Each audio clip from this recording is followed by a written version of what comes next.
आप सभी का मेरे चैनल पे हार्दिक स्वागत है। आज मैं बात करूंगा जीव विज्ञान के कुछ महत्वपूर्ण प्रश्नों के बारे में।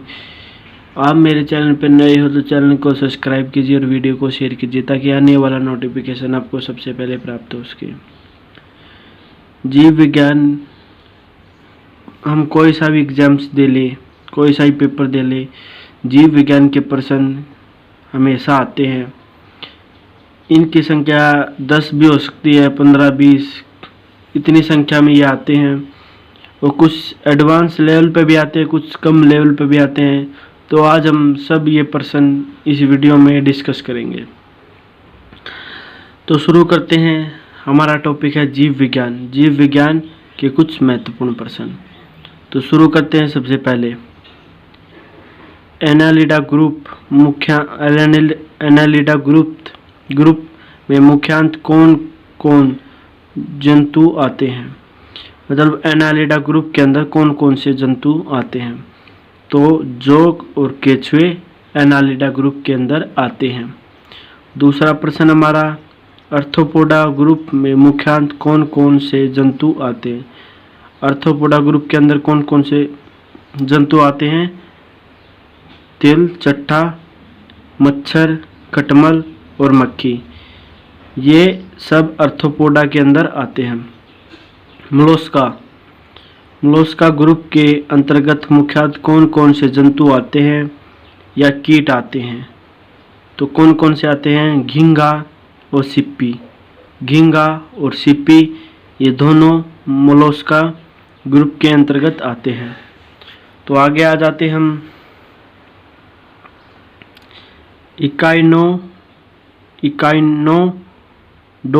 इकाइनोडोमेटा संघ के अंतर्गत मुख्यतः कौन कौन से जंतु आते हैं।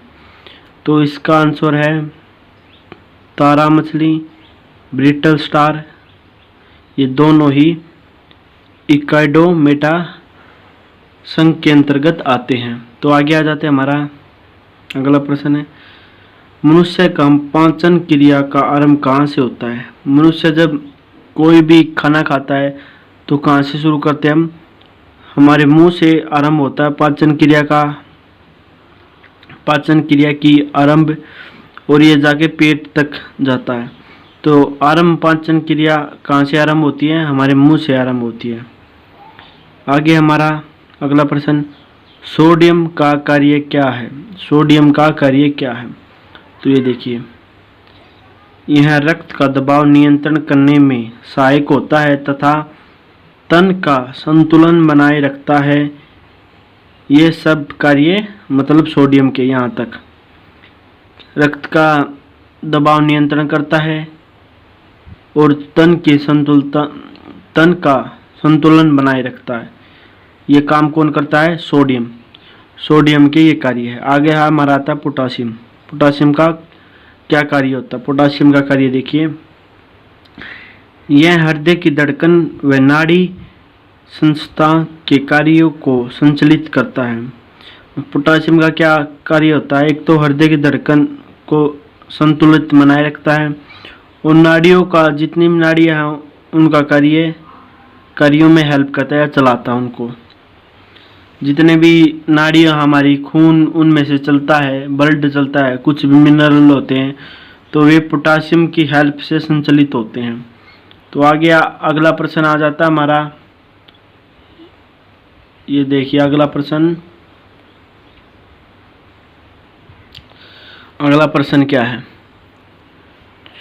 ग्लूकोज बिना ऑक्सीजन की उत्पत्ति में मांसपेशियों में प्रतिक्रिया कर क्या बनता है। मतलब जब हमें ऑक्सीजन की भरपूर मात्रा नहीं मिल पाती हमारे शरीर को, तो हमारे मांसपेशियों में कुछ अम्ल बनता है। तो क्या अम्ल बनता है। लैक्टिक अम्ल बनता है हमारी मांसपेशियों के अंदर। अगला है, ग्लूकोज बिना ऑक्सीजन की उत्पत्ति में बैक्टीरियल या यीस्ट से प्रतिक्रिया कर क्या बनता है। मतलब ऑक्सीजन के बिना बैक्टीरिया या यीस्ट से प्रतिक्रिया करके क्या बनता है। इथाइल अल्कोहल बनता है। अगला प्रश्न है, ऑक्सीजन की उत्पत्ति में ग्लूकोज प्रतिक्रिया होती है तो क्या बनता है? मतलब ऑक्सीजन जब होता है, ऑक्सीजन की उत्पत्ति होती है तो ग्लूकोज की प्रतिक्रिया में क्या बनता है? कार्बोहाइड्रेट और जल का निर्माण होता है। कार्बोहाइड्रेट और जल का निर्माण होता है हमारे शरीर में। अगला प्रश्न है, एनेलिडा में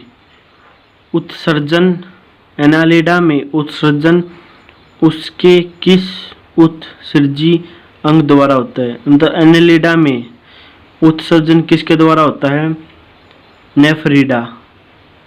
नेफ्रीडा द्वारा उत्सर्जन होता है एनेलिडा के अंदर। अगला प्रश्न हमारा, मूत्र का पीएच मान क्या होता है? मूत्र का पीएच मान क्या होता है? तो इसका 6। पीएच वैल्यू कितनी होती है मूत्र की? 6। अगला है, भारी सर्वाही एवं अंत सर्वाही दोनों प्रकार किस ग्रंथि में होते हैं? भारी सर्वाही और अंत सर्वाही दोनों प्रकार की किस ग्रंथि में होते हैं? अग्नाशय। अग्नाशय के अंदर भारी भी होता है और अंत सर्वाही भी होता है, दोनों। अगला प्रश्न है, पीयूष ग्रंथि या प्यूटरी ग्रंथि को किस अन्य नाम से जाना जाता है? तो मास्टर ग्लैंड। मास्टर ग्लैंड क्यों कहा जाता है इसको मास्टर ग्लैंड इसलिए कहा जाता है, किसी भी क्लास में कोई भी मास्टर होता है वो सभी कार्यों को अधिक से अधिक कार्य वो करता है। हमारी प्यूटरी ग्लैंड होती है, सबसे अधिक हार्मोन रिलीज करती है और सबसे अधिक अंगों को ये कंट्रोल करती है, तो इसलिए इसको मास्टर ग्लैंड कहा जाता है। अगला प्रश्न हमारा, पौधे के लिए सबसे अच्छा उर्वरक कौन सा है? पौधे के लिए सबसे अच्छा उर्वरक कौन सा है? कंपोस्ट। कंपोस्ट उर्वरक पौधे के लिए सबसे अच्छा है। ना ही इसको ज़्यादा नुकसान पहुंचाता है, ना ही इसको साइड इफेक्ट होता है। अगला है, डीडीटी का उपयोग किस रूप में किया जाता है? डीडीटी अब तो ये बंद हो चुका है, पहले तो मिल जाता था, अब ये बंद हो चुका। अब ये वैसे केमिकलों में मिलता है थोड़ी मात्रा में। तो डीडीटी का उपयोग किसके लिए किया जाता है? कीटनाशक के लिए। मतलब कोई भी जो फसलों में होते हैं, जो फसलों को नुकसान पहुंचाते हैं, तो उन्हें मारने के लिए हम क्या छिड़कते थे? डीडीटी का प्रयोग करते थे कीटनाशक के लिए। आगे है, इथेनॉल के अत्यधिक सेवन से कौन सा अंग प्रभावित होता है? इथेनॉल यानी शराब कह लेते हैं हम, शराब में इथेनॉल ही होती है। जो हम कोई भी शराबी पीते हैं तो उससे उनका कौन सा अंग को प्रभावित करता है? यकृत यानी लीवर उसका प्रभावित होता है, यकृत लीवर। अगला है, शरीर के तापमान का नियंत्रण उसके द्वारा होता है। शरीर का तापमान नियंत्रण किसके द्वारा होता है? मतलब हमारा शरीर का तापमान किसके द्वारा, मतलब एक ही रहता है 98.6, तो किसके द्वारा होता है? हाइपोथैलेमस ये शरीर के तापमान को नियंत्रित करता है। ये हाइपोथैलेमस हमारे हेड के अंदर होता है, यानी उसके अंदर दिमाग के अंदर होता है ये। अगला हमारा प्रश्न है, केशुरिक दंड में कितनी हड्डियां होती हैं? केशुरिक दंड में कितनी हड्डियां होती हैं? तो 33 हड्डियां होती है। ये देखिए, आप दिख नहीं रहा होगा, ये देखिए यहाँ पर केशुरिक दंड में कितनी हड्डियां होती हैं? तो 33 हड्डियां होती हैं केशुरिक दंड में। अगला प्रश्न हमारा आ जाता है, ये बहुत इंपॉर्टेंट अगला प्रश्न भी। अगला प्रश्न क्या है? बीसीजी का पूर्ण नाम क्या है? बीसीजी का पूर्ण नाम क्या है? बैसिलस कैलामिटे ग्लूरिन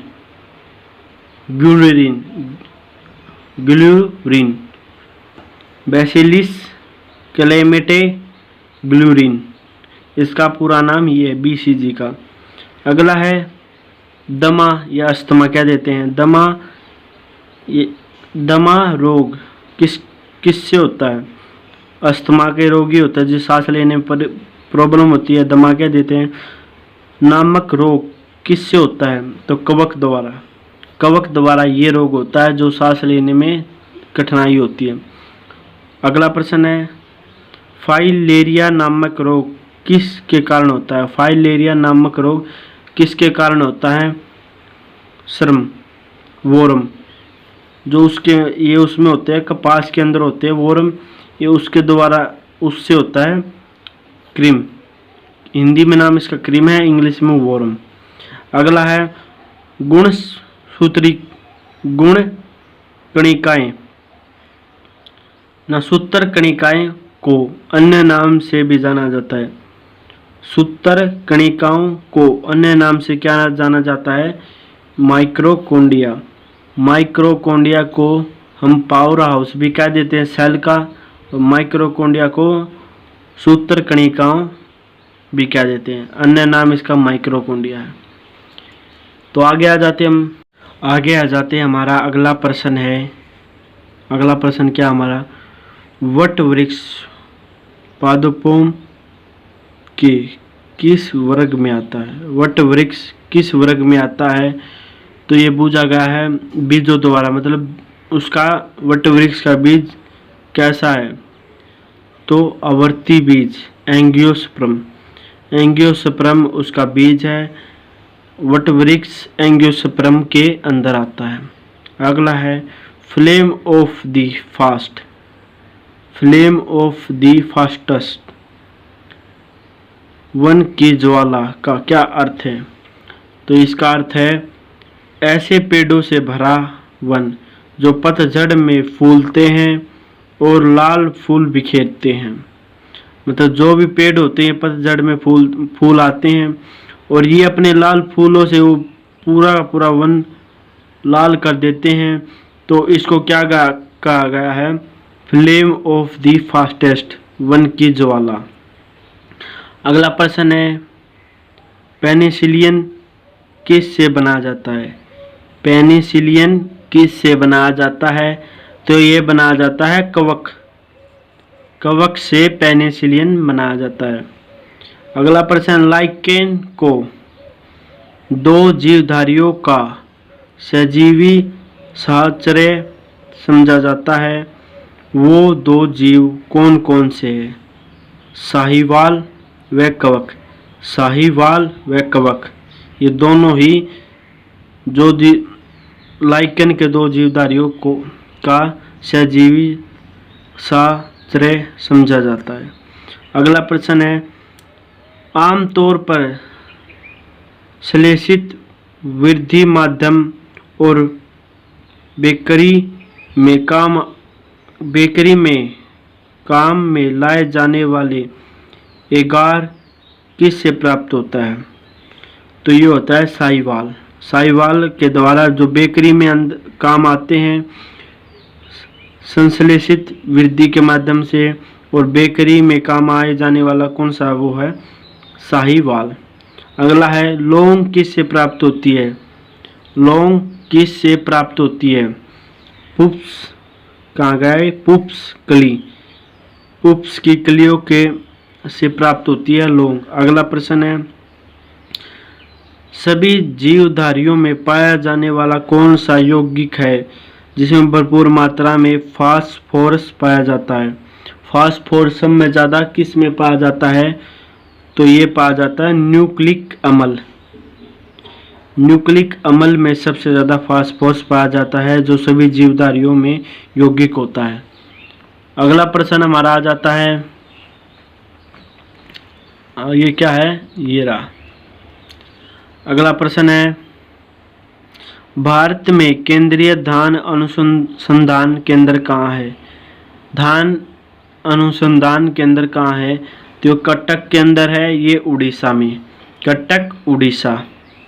अगला प्रश्न है, किस वैज्ञानिक को प्रकाश संश्लेषण पर कार्य करने के लिए नोबेल पुरस्कार मिला है? तो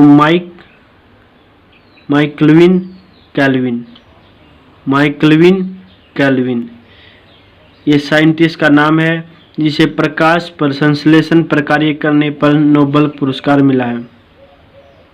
अगला हमारा प्रश्न,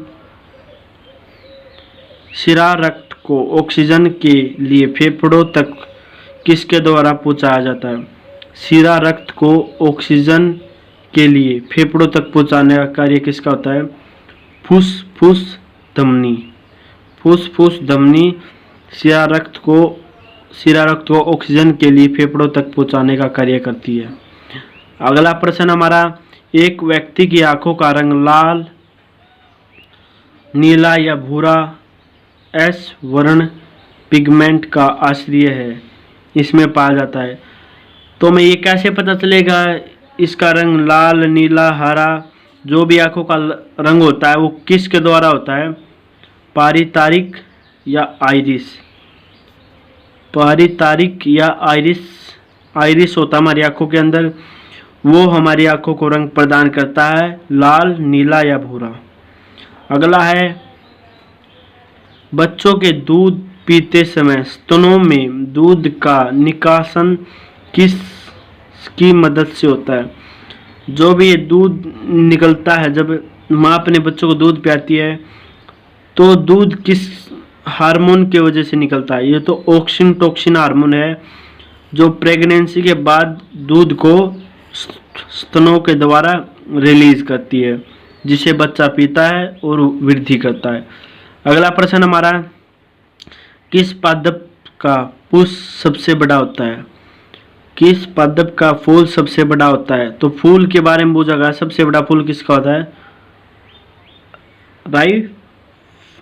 राइफ्लेसिया नामक एक पौधा है जिसका फूल सबसे बड़ा होता है, राइफ्लेसिया नामक पौधे का।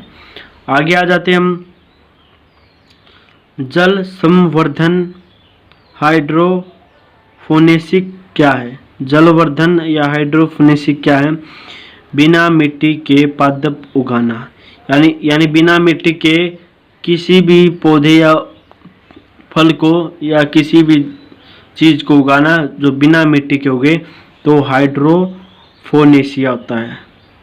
अगला है, जो लोग मक्के का मुख्यत अनाज की तरह आहार में लेते हैं उनमें किस विटामिन की कमी की संभावना अधिक रहती है? जो लोग अधिक मक्का खाते हैं तो उनमें किस विटामिन की कमी हो जाती है? तो विटामिन बी की कमी हो जाती है, जो अधिक मक्का खाते हैं, विटामिन बी की कमी। आगे है, कपास रेशा किससे प्राप्त होता है? कपास रेशा किससे प्राप्त होता है? तो ये होता है बीजों से कपास रेशा प्राप्त होता है। अगला हमारा प्रश्न आ जाता है, आगे क्या है ये देखिए, ताजा निकले मूत्र में कोई खास गंध नहीं आती, लेकिन कुछ समय बाद उसमें निमोनिया जैसी तेज गंध आने लगती है, क्यों? कोई भी टॉयलेट देख लो आप, टॉयलेट के अंदर कोई भी हम जाते हैं तो इतनी तीखी गंध आती है, क्यों आती है? क्योंकि जब कोई पेशाब करके जाता है ना, कुछ समय बाद उसमें क्या होता है, क्योंकि जीवाणुओं द्वारा यूरिया अमोनिया में बदल दिया जाता है। कोई भी मूत्र करता है तब यूरिया निकलता है, यूरिया को जीवाणु क्या कहते हैं? यूरिया को जीवाणु अमोनिया में बदल देते हैं, अमोनिया में बदलते हैं तो उसमें से तेज गंध बाहर निकलती है। तो इसका काम कौन करते हैं? यूरिया को अमोनिया में बदलता है जीवाणु। आगे है, किसी मछली में शकल नहीं होता। किस मछली में शकल नहीं होता, यानी किस मछली में हड्डी नहीं होती? तो ये होती है कैटफिश। कैटफिश में कोई भी हड्डी नहीं होती, इसमें वो होती है मांस ही मांस। तो इसको लोग अधिक मात्रा में खाते हैं कैटफिश को, क्योंकि इसमें कोई भी हड्डी नहीं होती। अगला है, अगला प्रश्न क्या है ये देखिए आप, ज्यादातर मछलियां जल में क्यों नहीं डूबती? ज्यादातर मछलियां जल में क्यों नहीं डूबती? वातवशय के कारण या स्विम ब्लैडर के कारण वह जल में नहीं डूबती। आपको सब पता है मछलियों के अंदर स्विम ब्लैडर होता है जो उसे तैरने में मदद करता है। तो जिसमें जिन मछलियों में स्विमिंग ब्लैडर होता है तो वे पानी के अंदर डूबती नहीं है। अगला प्रश्न आ जाता हमारा, ये प्रश्न रह गए बस थोड़े ही, आप देखना ये प्रश्न देखियो। अगला प्रश्न क्या हमारा, सर्वप्रथम विषाणुओं को शुद्ध कैटालीन रूप में प्रयोग किस वैज्ञानिक ने अलग किया? क्रिस्टलीन है, कैटालीन नहीं, क्रिस्टलीन रूप में किस वैज्ञानिक ने अलग किया? WM स्टेनल ने सर्वप्रथम विषाणु को शुद्ध क्रिस्टलीय रूप में प्रयोग किया या अलग किया उसे। अगला है, गेगार मेंडल ने किस पौधे पर शोध कर आनुवंशिक सिद्धांत का प्रतिपादन किया? यानी आनुवंशिक सिद्धांत ये किसने दिया? ये भी आ सकता है आनुवंशिक सिद्धांत किसने दिया? ये तो ग्रीगर मेंडल ने। और ग्रीगर मेंडल ने किस पौधे पे किया? मटर के पौधे पे। मटर के पौधे पे ग्रीगर मेंडल ने आनुवंशिक सिद्धांत दिया है। ये हमारे जीव विज्ञान के कुछ इंपॉर्टेंट प्रश्न थे। आपको मेरी वीडियो पसंद आए तो वीडियो को शेयर करना और चैनल को सब्सक्राइब करना और वीडियो को लाइक जरूर करना ताकि मेरा भी हौसला बढ़े। Thanks for watching.